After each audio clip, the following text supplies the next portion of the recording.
Hey everybody, what's up and welcome back to today's video guys. And today guys, I'm going to go ahead and be showing you how to invite friends in Candy Crush Saga and add them.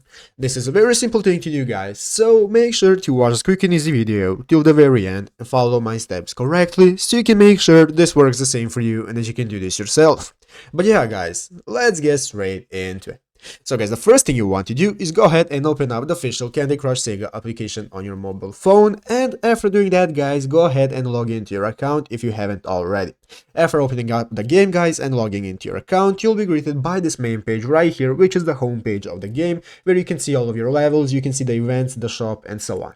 So guys, now let's go ahead and see how to add friends. To be able to add friends guys, all we have to do is to just go ahead and click our profile icon at the top of the page. So guys, go ahead and click on our profile picture that you can find in the top screen, and after clicking on our profile picture guys, it's going to go ahead and open up this new screen where we can see our profile options, and there are going to be two sections called me and friends. So what you want to do guys is to go ahead and open up the friends section right here that you can see. As you can see, I'm currently in the friends section, and here you can go ahead and click on the add more friends button, and then you can get started adding all of your friends either on Facebook or via email and so on. So guys, just go ahead and add them and they will appear right here in your friends list. So guys, I hope this video was helpful. That's how you do it. So make sure to leave a like, subscribe to the channel, and I'll see you in the next video. So thank you for watching and bye.